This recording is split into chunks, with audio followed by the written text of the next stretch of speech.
የአውሮፓ ሻምፒየንስ ሊግ የሩብ ፍጻሜ ሁለተኛ ዙር ጨዋታ ትናንት ምሽት ሲከናወኑም ባየር ሙኒክና አርሰናል ወደ ቀጣዩ ዙር ማለፋቸውን አረጋግጠዋል። ምሽት 4 ሰዓት በኤምሬትስ ስቴዲየም የፖርቹጋሉን ስፖርቲንግ ሊዝበን ያስተናገዱት መድፈኞቹ ባዶ ለባዶ በሆናቸው ውጤትም አጠናቀዋል። በመጀመሪያው ዙር አርሰናል ወደ ፖርቹጋል አቅንቶም በካይ ሃቨርትዝ ጎል 1-0 ማሸነፋቸው አይዘነጋም። ምናልባት አርሰናል በፕሪሚየር ሊጉ በበርንማውዝ መሸነፉና በሰሞኑኛ የውጤት ማጣቱን ተከትሎም የትናንት ምሽቱ ጨዋታ ከባድ ሊሆንባቸው ቢገመትም ትናንት አርሰናል በደርሶ መልስ 1-0 በሆነ ውጤት አሸንፎ ወደ ግማሽ ፍጻሜው ማለፉንም አረጋግጧል። በጨዋታው ኤብሪቺዜ በአርሰናል በኩል ቋሚ ሆኖ ሲጀምር ክሪስቲያን ሞስኬራና ሂንካፔ ሌሎች ቋሚ ሆነው የጀመሩት ተጫዋቾችም ሆኗል። በጨዋታው ኖኒ ማዱኬ 63ኛው ደቂቃ ላይ በጉዳት ከሜዳ ሲወጣም እሱን ቀይሮ ቶሮማን ተቀይሮም ገብቷል። ቪክተር ዮኬሬሽ 56ኛው ደቂቃ በካይ ሃቨርትዝ፣ ኤብሪቺዜ በገብርኤል ሄሱስ 79ኛው ደቂቃ ላይ ገብርኤል ማርቲኔሊ በሊያንድሮ ትሮሳር ተቀይረው ወደ ሜዳ የገቡም ተጫዋቾች ናቸው።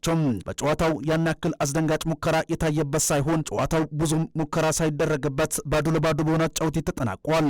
ያንን ተከትሎ አርሰናል በአጠቃላይ በኦክቶበር አውሮፓ ሻምፒየንስ ሊግ ወደ ግማሽ ፍጻሜው መቀላቀል የቻለ ሲሆን በአጠቃላይ በታሪኩ ለአራተኛ ጊዜ ወደ ግማሽ ፍጻሜው ማለፉን አረጋግጧል።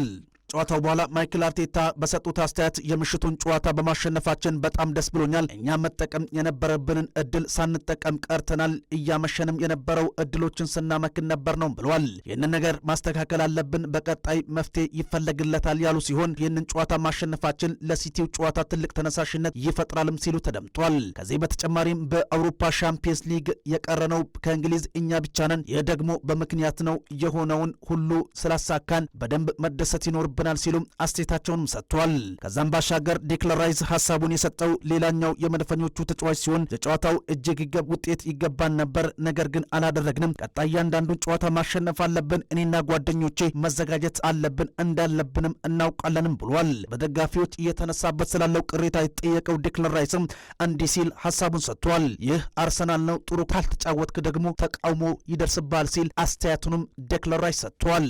ሌላኛው አስገራሚ ጨዋታ ከዋንጫ በፊት የዋንጫ ቢባል የሚገባው መርሃ ግብር በአሊያንዝ አሬና በመጀመሪያ አጋማሽ ብቻ 5 ጎሎች የተቆጠሩበት አስደናቂ ጨዋታ ባየር ሙኒክን ከሪያል ማድሪድ ያገናኘው መርሃ ግብር 4-3 በሆነ ውጤት ተጠናቋል። በመጀመሪያው ዙር በስታዲዮ ሳንቲያጎ ቤርናቤው አብዛኛውን ብልጫ ወስደው የተጫወቱት ሙኒኮች 2-1 አሸንፈው መመለሳቸው አይነት ትላንት ሪሞንታዳ ያስመዘግባሉ ተብለው ሲጠበቅ የነበሩት ሪያል ማድሪዶች ገና በመጀመሪያው ደቂቃ አርዳ ጉለር ባስቆጠራት ግብ ቀዳሚ መሆን ቢችሉም የኋላ ኋላ ግን በድምር ውጤት 4-3 በሆነ ውጤትም ተሸንፈዋል። የባየር ሙኒክን የማሸነፊያ ግብ አሌክዛንደር ፓቭሎቪች፣ ሃሪኬን፣ ሉዊስ ዲያስ፣ ማይክል ኦሊሴና ሃሪኬን ከመረብ ጎሎችን ማስቆጠርም ችሏል። ለሪያል ማድሪድ አርዳ ጉለር 2 ጎሎችን ሲያስቆጠር ኪሊያን ኤምባፔ ቀሪዋን 1 ግብ ከመረብ ማስቆጠርም ችሏል። ኪሊያን ኤምባፔ ትናንት ማስቆጠሩን ተከትሎ 7ኛው የአውሮፓ ሻምፒየንስ ሊግ ጎሉ ሆኖ ሲመዘገበለት በኖካውት ደግሞ ባየር ሙኒክ ላይ ብዙ ጎል በማስቆጠር ከክሪስቲያኖ ሮናልዶ ቀጥሎ ሁለተኛው ተጫዋችም ሆኗል። አርዳ ጉለር ያስቆጠራት የ35ኛ ሰከንድ ጎል በሪያል ማድሪድ ታሪክ በአውሮፓ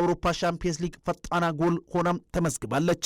ሌላው ተመዝግባለች። ማይክል ኦሊሴ በውድድር ዓመቱ ለባየር ሙኒክ በ43 ጨዋታ 18ኛ ጎል ሆኖ ሲመዘገብ 29 ለግብ የሚሆኑ ኳሶችንም አመቻችቶ ማቀበልም ችሏል። በድምር ውጤት 6-4 በማሸነፍ ባየር ሙኒክ ወደ አውሮፓ ሻምፒየንስ ሊግ ግማሽ ፍጻሜ ሲያልፍ ይህ በታሪካቸው ለ14ኛ ጊዜ ሲሆን በአጠቃላይ የአውሮፓ ካፕና የአውሮፓ ሻምፒየንስ ሊግን በድምሩ ሲጠቃለል 22ኛ የግማሽ ፍጻሜ ጨዋታውም ሆኗል።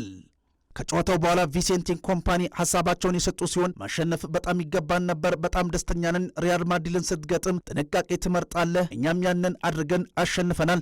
ተጫዋቾቼ በስነ ልቦና ጠንካራ ነበሩ፣ በጣምም ተጋድለዋል፣ ይገባቸዋልም ብለዋል።